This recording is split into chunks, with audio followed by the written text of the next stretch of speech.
Hi there, you're watching Market Cafe on ET Now with me, Shreyanshi Singh, and Sneha will be joining us shortly. And over the next 1 hour, we'll be taking you through news and updates from within the country as well as across the globe, tell you which stocks you should keep on your radar as well, and tell you what the brokerage is also saying this morning. But first things first, let's take a look at what Wall Street really did. Of course, futures not doing all that much at this point, and these moves, of course, come after the S&P 500 as well as the 30-stock Dow closed lower on Thursday, and that's the kind of move that we largely saw. Now, investors' fears of the economy, of course, returned after August private payrolls grew by 99,000 as well, the smallest gain since 2021 coming in there as well.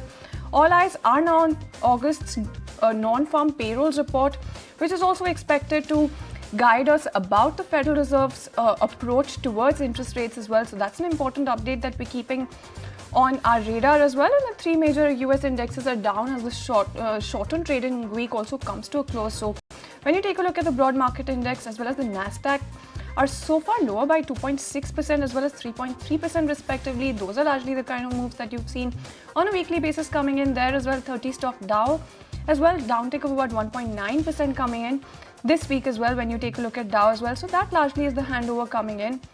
As far as US markets are concerned, let's also take a quick look at oil and see what that is up to.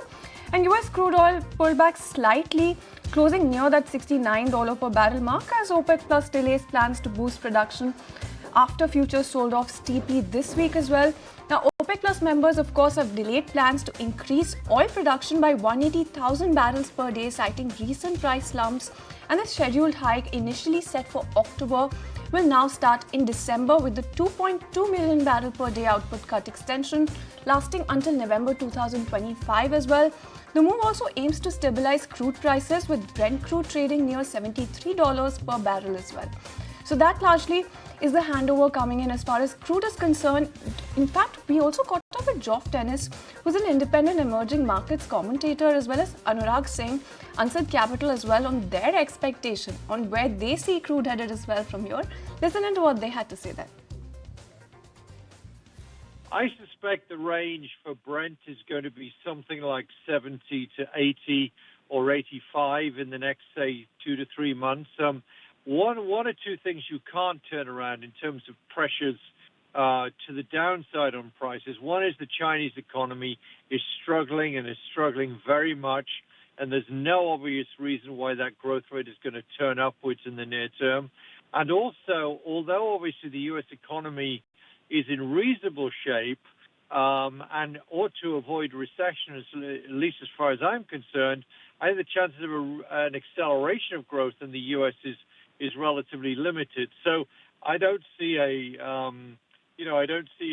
big surge in prices here. But I think, as I say, I think prices got oversold, and when you get oversold like that, you get an output adjustment from one of the key suppliers, and that's the OPEC Plus group. I think we'll have to just wait for US elections to be behind us to actually know what is the normal level of oil. Before that, everything else is kind of focused towards keeping the oil prices low. And I don't think that's the normal balance of crude oil.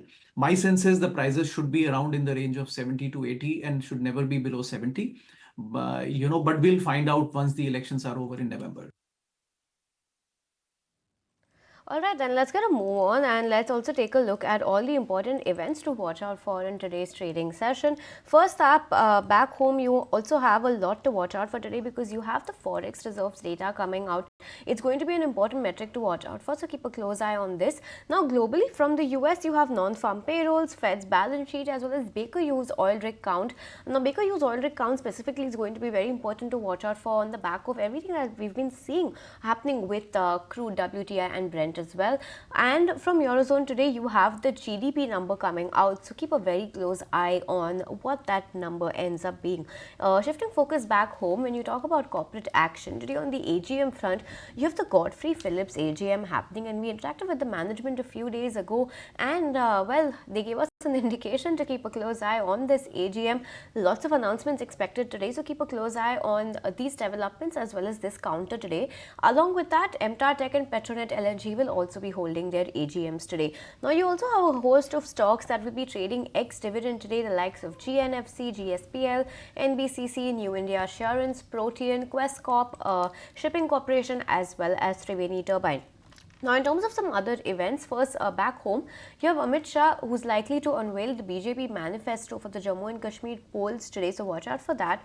Also, shifting focus to Varanasi, the Varanasi court will be hearing the Gyanvapi ASI survey today, so also watch out for what that court rules today. But internationally today, lots of comments expected coming in from the Fed. You have New York Fed President John Williams, who is all set to speak today. Along with him, Fed Reserve Governor Christopher Waller will also be speaking.